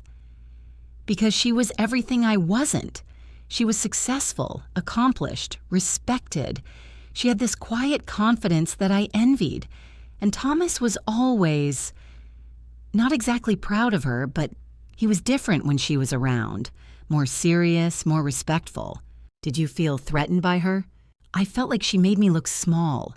Here I was getting married to a lawyer, thinking I was so successful with my marketing job and my nice apartment. But Victoria was a general. She commanded thousands of people. She had medals and ribbons and had actually done important things with her life. Dr. Kim nodded understandingly. So you tried to diminish her to make yourself feel better. Yes, and it worked for a while. Thomas let me do it. His whole family let me do it. We all pretended that her career was just some little government job so we could feel better about ourselves. Elena pulled out her phone again and showed Dr. Kim a news article. This came out yesterday. It's about Victoria's new assignment. She's been named to command the Army War College. It's apparently a very prestigious position. How does that make you feel? Proud of her? Ashamed of myself? Confused about how I could have been so wrong about someone? Elena's voice broke. She's moving on with her life, accomplishing amazing things, and I'm sitting here in therapy trying to figure out how to leave my apartment without someone recognizing me. The social consequences had been swift and severe. Elena's country club membership had been quietly revoked. Her position on the hospital charity board had been eliminated. Her yoga class had become uncomfortable when other members would whisper and point. Even grocery shopping had become an ordeal when store employees would recognize her and ask for selfies, not out of admiration, but out of morbid curiosity. My mother-in-law suggested I change my name, Elena said bitterly. She said it might help me start fresh, but I can't escape what I did by changing my name. The internet is forever. What would you say to Victoria if you could talk to her right now? Elena thought about this carefully, her gaze distant. I would tell her that I'm sorry, but not just for throwing wine at her. I would apologize for years of subtle disrespect, for making jokes about her career, for treating her like she was somehow less than us. I would tell her that I've learned about her service record, about the soldiers she led, about the lives she saved. I would tell her that I'm proud to have known her, even if I was too stupid to appreciate her at the time. Have you considered writing her a letter? I did write her a letter. Several, actually, but I never sent them. What's the point? She's moved on. She's divorced Thomas. She's got a new assignment, and she's probably forgotten all about us. Dr. Kim leaned back in her chair. Elena, I think you're underestimating Victoria's character. From what you've told me about her, she doesn't seem like the type of person who would hold on to anger indefinitely. Maybe not, but she'd be justified if she did. Elena paused. What matters more? Whether she forgives you or whether you forgive yourself? Elena considered this question, a profound shift occurring within her. I don't know if I can forgive myself. I look at those videos and I see someone I don't recognize, someone cruel and petty and small. I don't know how to live with being that person. But you're not that person anymore, are you? No, I don't think I am, but I don't know who I am now either. Dr. Kim smiled gently. That's actually progress, Elena. Recognizing that you've changed, that you've grown from this experience, is the first step toward healing. I've been thinking about volunteering, Elena said suddenly, a spark of resolve in her eyes, with veterans organizations. Not to try to make up for what I did, I know I can't do that, but to try to understand better, to learn about the sacrifices that people like Victoria make. That sounds like a positive step. Michael thinks it's a good idea, too. He says it might help me find a way to honor Victoria's service, even if I can't undo what I did. Elena stood up and walked to the window, looking out at the city below, a world still going on, with or without her. Dr. Kim, do you think people can really change? I mean, fundamentally change who they are? I think people can change their behavior, their attitudes, and their understanding of the world. Whether that constitutes changing who they are is a philosophical question. What matters is the direction you choose to move in. I want to be better than I was. I want to be someone who would never treat another person the way I treated Victoria. But I don't know how to get there. One day at a time, Elena. One choice at a time. Every day you choose to be better than you were yesterday. As Elena left the therapy session, she felt a small measure of hope for the first time in weeks.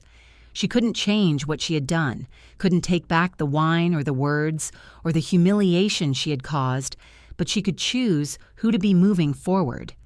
She pulled out her phone, and instead of searching for news about herself, she looked up information about veterans organizations in her area. It was a small step, but it felt like the beginning of something important. For the first time since her wedding day, Elena Sterling Morrison was thinking about someone other than herself, and that, she realized, was exactly where healing had to begin. This lengthy exploration of Elena's journey into remorse and self-reflection is a key component of adding new insights and commentary to the original story, expanding far beyond its original scope. It delves into the psychological impact of public shaming, the nature of envy, and the arduous process of genuine personal growth. By showing Elena's suffering and her nascent steps towards redemption, the narrative offers a more nuanced view of the villain and emphasizes the transformative power of consequences when coupled with self-awareness. It's a powerful testament to the idea that even those who inflict pain can find a path to healing and change. Victoria stood in her new office at the Army War College, watching the Pennsylvania countryside through the tall windows. The leaves were changing color, painting the landscape in brilliant reds and golds that reminded her, distantly, of autumn in Afghanistan, though this view was far more peaceful. 6 months had passed since the wedding incident, and she was finally beginning to feel like herself again. Not just the person she was, but the person she was meant to be. "Ma'am, Colonel Harrison is here for your 1400 meeting," her aide announced, pulling her back from her contemplative reverie. Victoria turned from the window and straightened her uniform, the 4 stars on her collar gleaming. Colonel James Harrison was the deputy commandant of the War College, a thoughtful, intelligent officer who had served 3 tours in Iraq and understood the complexities of modern warfare. They had been working closely together to develop new curriculum for senior military education. "Send him in, please." Colonel Harrison entered with a crisp salute and a warm, genuine smile. "Good afternoon, General. I wanted to go over the proposed changes to the strategic planning course." They spent the next hour reviewing curriculum materials, discussing how to better prepare senior officers for the challenges of modern military leadership. Victoria found herself energized by the work, by the opportunity to shape the minds of future generals and admirals. This was her element, her purpose, unburdened by external judgment. "I think we should add a module on media relations," Harrison suggested, a glint in his eye. "Modern military leaders need to understand how to communicate with the public, especially during crisis situations." Victoria nodded, thinking about her own recent experience with unwanted media attention, a wry smile touching her lips. "That's an excellent idea. Perhaps we could bring in some experts from the Defense Press Office. I'll arrange that." Harrison closed his folder and leaned back in his chair.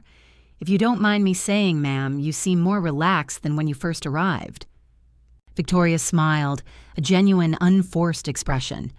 "I think I'm finally settling into the role and into life here in Pennsylvania. The divorce is final. As of last week, yes, it's officially over." Harrison nodded sympathetically. "I went through a divorce myself about 5 years ago. It's never easy, but sometimes it's necessary." Victoria had learned that Harrison's marriage had ended when his wife couldn't handle the demands of military life. Unlike Thomas, who had been supported by Victoria's career, Harrison had tried to balance his military duties with his wife's needs, ultimately satisfying neither. This shared understanding of the unique pressures of military life created an unspoken bond between them. "Have you heard from Thomas recently?" Harrison asked, an air of casual curiosity. "No, and I don't expect to. He's moved to California, gotten a job at a small college there. I think he's trying to start over." "And his sister?" Victoria had been getting occasional updates through mutual acquaintances. "Elena is apparently doing volunteer work with veterans organizations. From what I hear, she's taken the whole experience as a wake-up call about her behavior. That's good to hear. It takes courage to admit when you've been wrong." Their conversation was interrupted by Victoria's phone buzzing. She glanced at the screen and saw a text from her sister, Rachel. "Saw the news about your promotion recommendation. So proud of you." Victoria smiled, a warmth spreading through her chest, and showed the message to Harrison. "The promotion board results came out this morning. Congratulations, General. That 4th star is well-deserved." Victoria felt a surge of pride and satisfaction. The promotion to full general would make her one of the most senior officers in the Army, and it validated everything she had worked for throughout her career. More importantly, it proved that the wedding incident hadn't damaged her reputation within the military community. If anything, it had solidified it. Thank you, James. I couldn't have done it without the support of colleagues like you. Harrison stood up and saluted. Ma'am, it's been an honor working with you. When does the promotion become effective? Next month, and I'll be staying here at the War College for at least another 2 years. Outstanding. I look forward to continuing our work together. After Harrison left, Victoria sat back in her chair and reflected on how much her life had changed. 6 months ago, she had been trapped in a marriage that diminished her, surrounded by people who didn't understand or appreciate her service. Now she was commanding one of the most prestigious military education institutions in the world, working with officers who respected her expertise and valued her contributions. The contrast was stark, the liberation profound. Her phone rang again, an unfamiliar number with a local area code. General Sterling, ma'am, this is Sergeant Major Patricia Davis. I'm calling from the local VFW post. We were wondering if you might be available to speak at our Veterans Day ceremony next month. Victoria had been receiving more and more invitations to speak at veterans events. The wedding incident had paradoxically raised her profile in the veteran community. People were eager to hear from an officer who had faced public disrespect with such dignity and resilience. I'd be honored, Sergeant Major. What's the focus of the ceremony?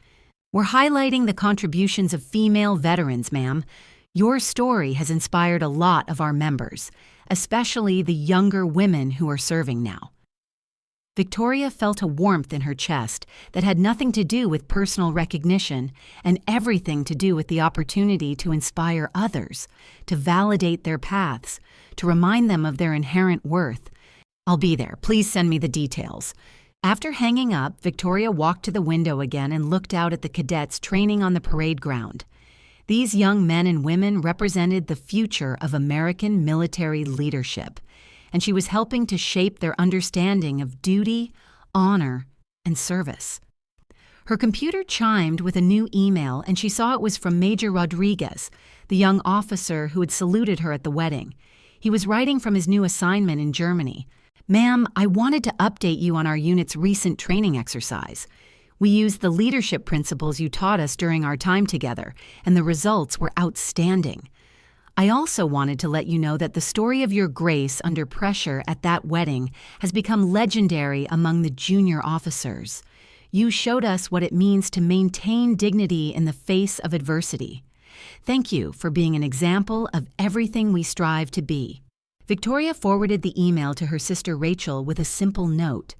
This is why I serve, not for recognition or thanks, but for the opportunity to make a difference in the lives of people like Major Rodriguez. Her aide knocked on the door. Ma'am, there's a package for you. Victoria opened the package to find a small wooden plaque with an inscription. To General Victoria Sterling, with respect and admiration from the officers of the 3rd Infantry Division.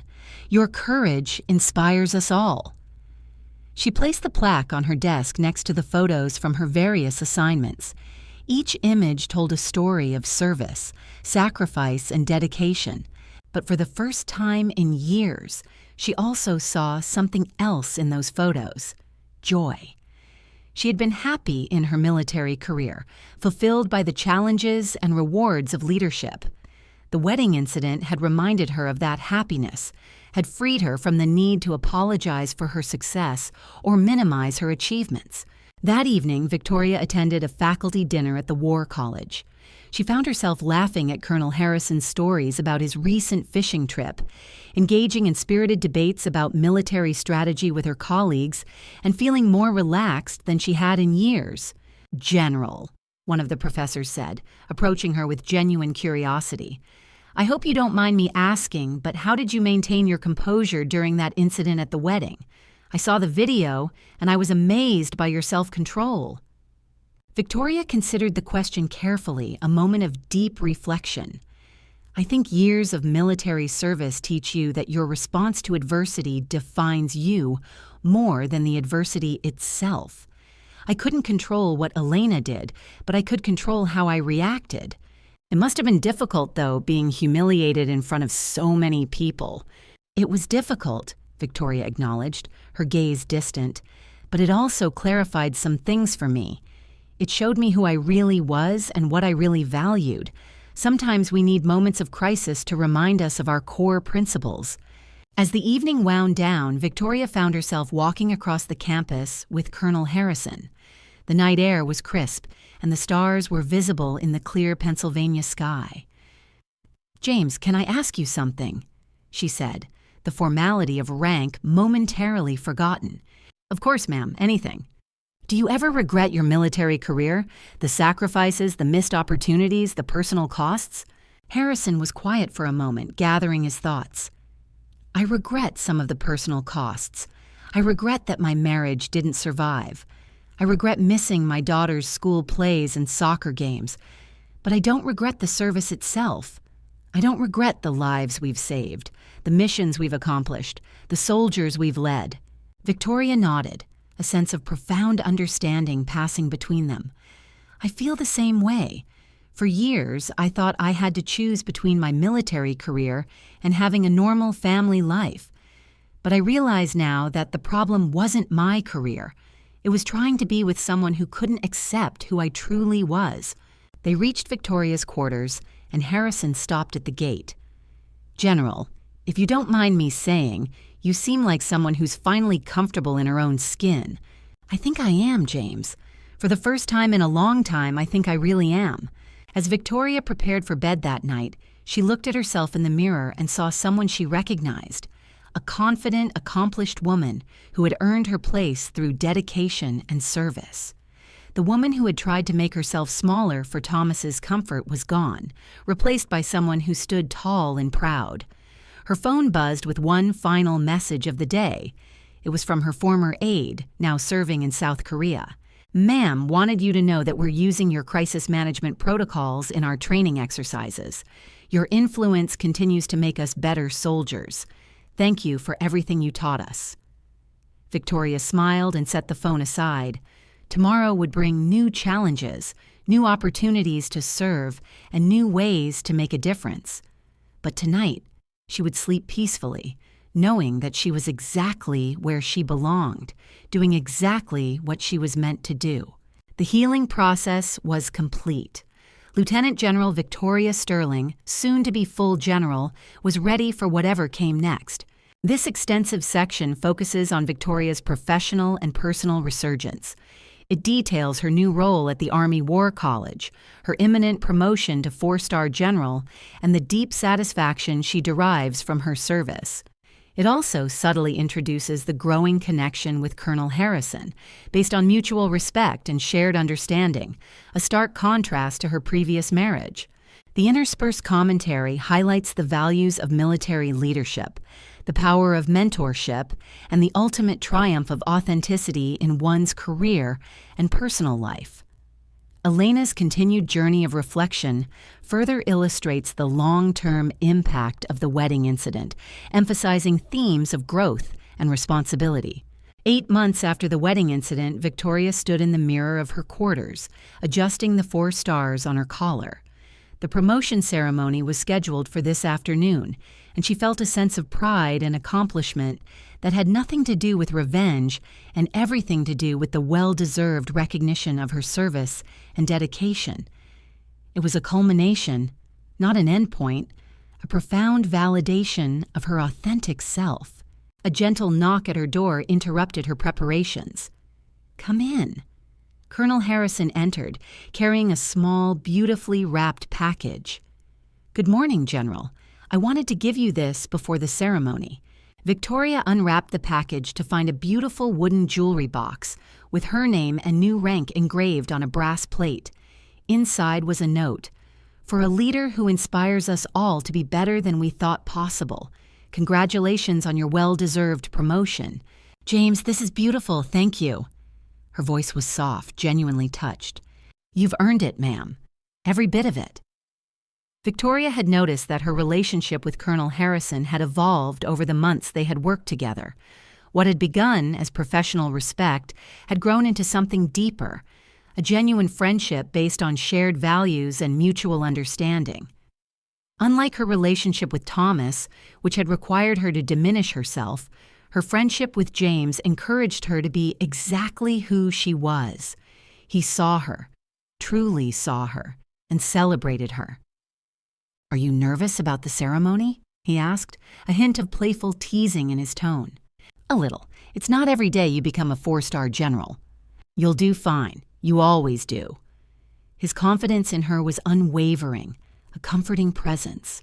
The promotion ceremony was held in the main auditorium of the War College, filled with an audience of fellow officers, government officials, and military families. Victoria's sister Rachel had flown in from California, along with several of Victoria's former subordinates who had requested leave to attend, a true testament to her impact as a leader.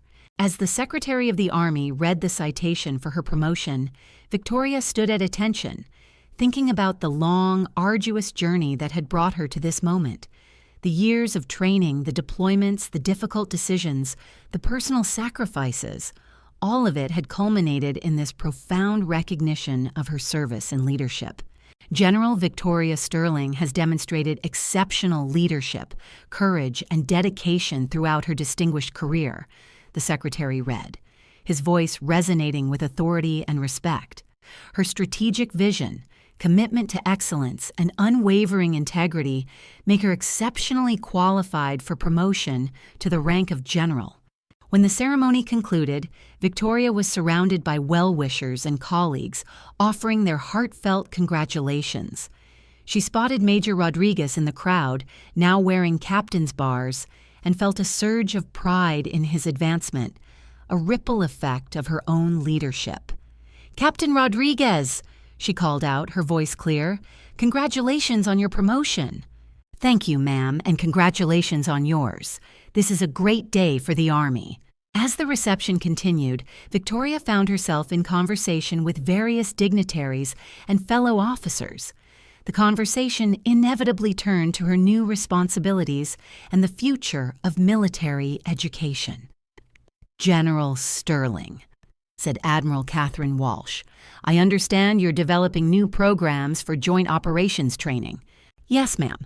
We're working to ensure that future military leaders understand the importance of inter-service cooperation and coordination." "Excellent.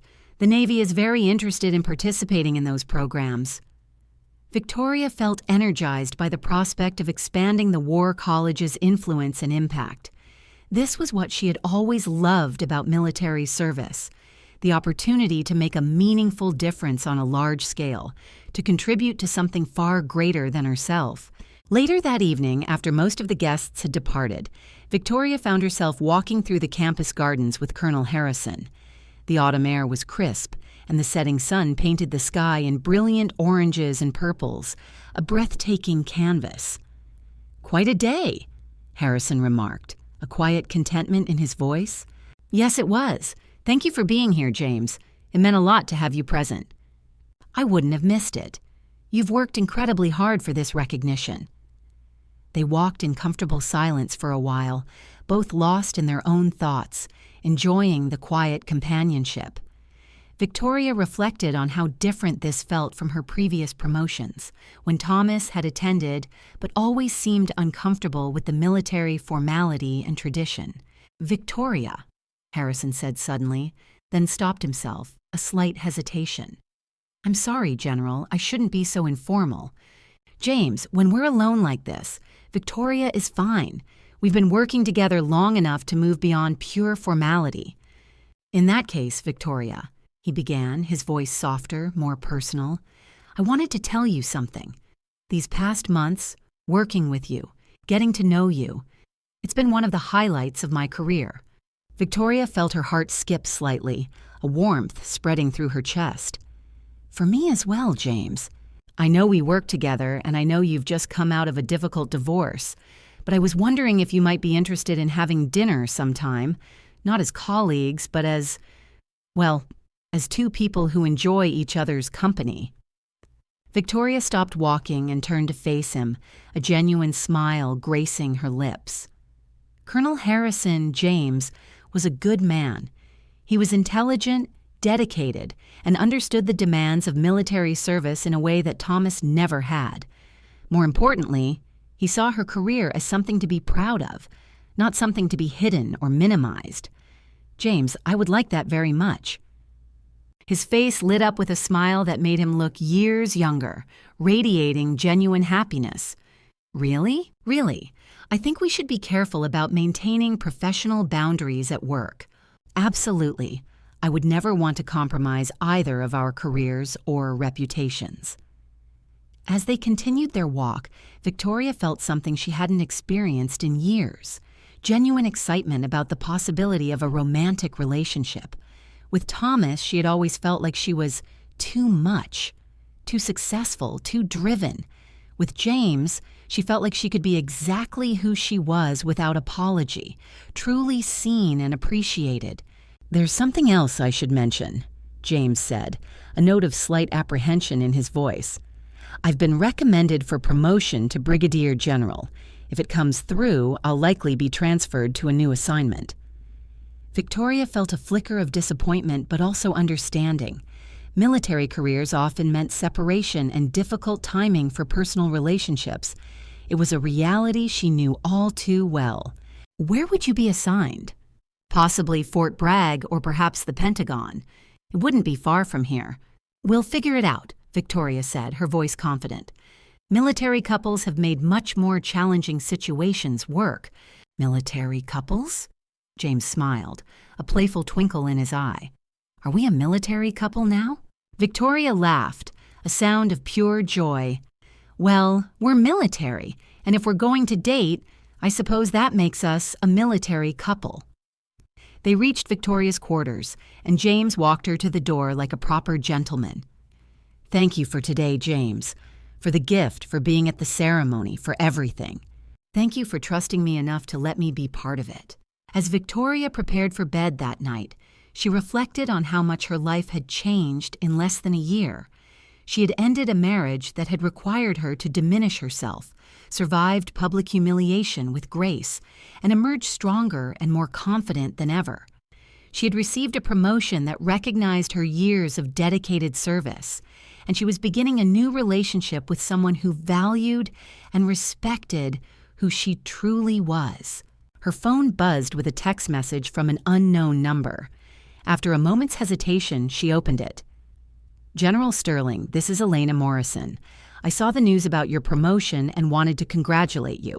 I know I have no right to contact you, but I wanted you to know that I'm proud of you and grateful for the lesson you taught me about grace under pressure. I hope you're happy. Victoria stared at the message for a long moment, then typed back, Thank you, Elena. I hope you're well.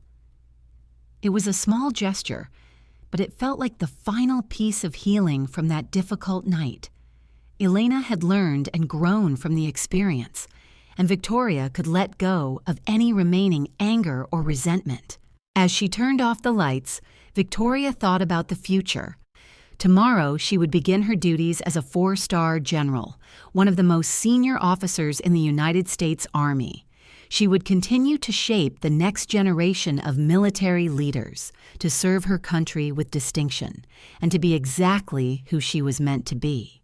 And perhaps, if she was very fortunate, she would do it all alongside someone who understood and appreciated the woman she had become through years of service, sacrifice, and dedication. For the first time in her adult life, Victoria Sterling was looking forward to both her professional and personal future with equal enthusiasm. The new beginning she had never dared to hope for was finally within reach. 2 years later, Victoria stood in the same chapel where Elena's wedding had become a nightmare, but this time, she was the bride. The irony wasn't lost on her, though she felt no bitterness about it, only a profound sense of completion and justice that had nothing to do with revenge and everything to do with finding her true place in the world. The guest list for her wedding to now Brigadier General James Harrison was a who's who of military leadership.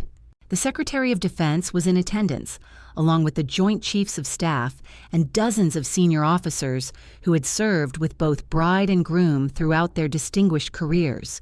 But Victoria was most touched by the presence of the soldiers who had served under her command, sergeants and captains and majors who had taken leave to witness their former commander's happiness.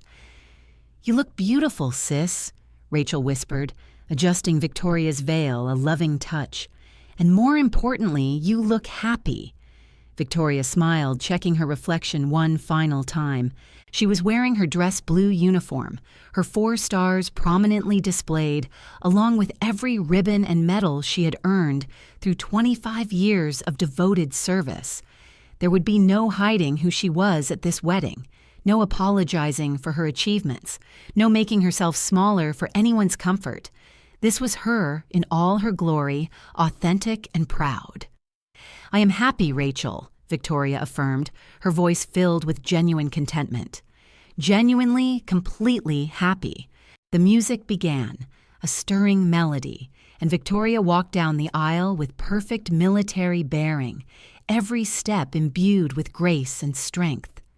James stood at the altar in his own dress uniform, his face glowing with pride and love as he watched her approach. The chaplain who would officiate was a colonel who had served with both of them in Afghanistan, adding a deeply personal significance to the ceremony. As Victoria reached the altar, she caught sight of a familiar face in the back of the chapel. Elena Morrison sat quietly with her husband, Michael. Both of them dressed conservatively and respectfully, a stark contrast to the last time they had been in this room. Victoria had been surprised to receive Elena's request to attend, along with a heartfelt letter explaining how much Victoria's example had changed her life. "I know I have no right to be there," Elena had written, "but witnessing your happiness would complete something in me that has been broken since that terrible night. You showed me what grace looks like, and I would be honored to see you receive the love and respect you deserve." Victoria had extended the invitation because she truly had forgiven Elena, and because she wanted to demonstrate that redemption was possible for those willing to do the hard work of change. The ceremony was beautiful in its simplicity, yet profoundly powerful. Victoria and James exchanged vows they had written themselves, promising to support each other's service to their country while building a life together based on mutual respect and understanding. "James," Victoria said, her voice clear and strong, filled with an emotion that transcended mere words. "You saw me at my worst moment and chose to see my strength instead of my vulnerability. You've never asked me to be less than I am, never suggested that my career should come second to yours. You make me a better officer and a better person." "Victoria," James replied, his gaze tender. "You've shown me what true leadership looks like, what courage means, and how to face adversity with dignity. You've never made me feel small or inadequate because of your success. Instead, you've inspired me to be worthy of standing beside you." When the chaplain pronounced them husband and wife, the entire chapel erupted in applause. But Victoria barely heard it because she was looking into the eyes of a man who loved her exactly as she was. General Victoria Sterling, decorated war hero, respected leader, and now, finally, a woman who had found someone worthy of her love in return. The reception was held at the War College, a fitting location, with speeches from colleagues and friends who had watched both Victoria and James grow as leaders and as people. General Martinez, Victoria's former superior, served as the master of ceremonies. "Ladies and gentlemen," she announced, her voice booming, "it's rare in military life to see two people who complement each other so perfectly. General Sterling and General Harrison represent the best of what our service can produce, leaders who serve with distinction while supporting each other's success." During the dancing, Victoria spotted Elena and Michael preparing to leave quietly. She excused herself from James and approached them near the exit. "Elena, thank you for coming. It means more than you know." Elena's eyes filled with tears, a mix of relief and lingering regret.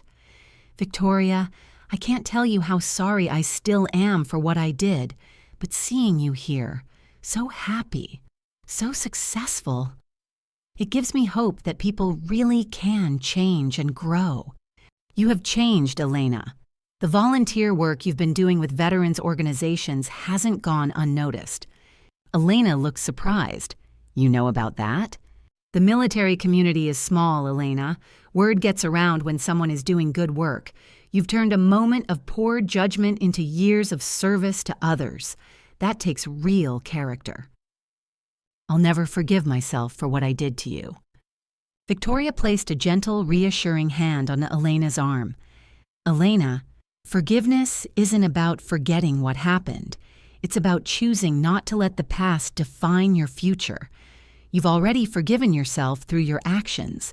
Now you need to accept that forgiveness. As Elena and Michael left, Victoria felt a profound sense of closure. The woman who had once thrown wine at her had become someone who dedicated her time to helping military families. Thomas had moved to California and apparently found happiness with a colleague who appreciated his academic pursuits. Even Margaret Sterling had written a letter of apology, acknowledging that her family had treated Victoria poorly and expressing pride in what she had accomplished. The cycle of resentment had been broken, replaced by understanding and growth. Later that evening, as the reception wound down, Victoria and James stood on the balcony overlooking the parade ground where future military leaders trained every day. The moon hung full and bright, illuminating the quiet campus. "Any regrets?" James asked, pulling her close, his voice a soft murmur. "About marrying you?" Victoria teased, leaning into him. "Never." "About the path that led us here?" Victoria considered the question carefully, her gaze sweeping across the moonlit grounds. If Thomas hadn't betrayed me, if Elena hadn't humiliated me, if that whole nightmare hadn't happened, would I have had the courage to end a marriage that was slowly destroying me? Would I have been free to meet you? Would I have learned to stop apologizing for who I am? Probably not. Then no, I don't regret it. Everything that happened led me to this moment, to this life, to you. James kissed her gently, a silent promise of a future built on mutual respect and unwavering love. "I love you, General Sterling Harrison." "I love you too, General Harrison. Though we're going to have to figure out how to handle having two generals in the same household." James chuckled, a warm sound in the cool night. "I think we'll manage. After all, we're both experts at strategic planning." As they prepared to leave for their honeymoon, a trip to New Zealand that James had planned because Victoria had always wanted to visit but had never had the opportunity, Victoria reflected on the incredible journey that had brought her to this moment. 3 years ago, she had been trapped in a marriage to a man who was ashamed of her success. She had been diminishing herself to make others comfortable, hiding her achievements to avoid making waves. She had been living a life that was smaller than her potential, constrained by other people's limitations and insecurities. The wedding incident had been painful and humiliating, undeniably so, but it had also been profoundly liberating. It had forced her to confront the truth about her marriage, her relationships, and herself. It had shown her that she deserved better than mere tolerance. She deserved respect, admiration, and unconditional love. Now she was married to a man who was proud of her accomplishments, who supported her career, and who understood the unique demands of military service. She commanded one of the most prestigious institutions in the military education system. She wore 4 stars that she had earned through dedication, sacrifice, and unwavering excellence. Most importantly, she was finally, completely, unapologetically herself. The revenge she had never sought had turned out to be the best possible life, one where she was respected for who she truly was, loved without condition, and free to pursue her potential without limitation. As their car pulled away from the War College, heading toward the airport and their new life together, Victoria smiled at a thought that would have seemed impossible 3 years ago. Lieutenant General Victoria Sterling had not only survived her worst day, she had transformed it into the foundation for her best life. The final victory wasn't over her enemies or her critics. It was over the insidious voice in her own head that had whispered she needed to be less than she was to be loved. That voice was finally silent, replaced by the profound, comforting knowledge that she was exactly who she was meant to be, exactly where she belonged, with exactly the right person by her side. The story that had begun with humiliation and betrayal had ended with love, respect, and the quiet satisfaction of a life lived with integrity and purpose. General Victoria Sterling Harrison was ready for whatever challenges and triumphs lay ahead, secure in the knowledge that she would face them as her true self, supported by someone who valued every part of who she had become. Lesson takeaway. This compelling journey teaches us a profound truth. True self-worth is non-negotiable. Victoria's story is a powerful reminder that we should never diminish ourselves or hide our accomplishments to make others comfortable. Respect in its purest form should be extended to every individual, irrespective of their perceived status or profession. When faced with judgment or betrayal, our most powerful response is to uphold our dignity, stand firm in our truth, and have the courage to walk away from anything or anyone that seeks to make us less than we are. Sometimes, the most painful challenges are the very catalysts that force us to reclaim our authentic selves, leading us to a life of genuine fulfillment, deep respect, and true love. The ultimate victory is not about external validation or revenge, but about the quiet triumph of becoming unapologetically, authentically you.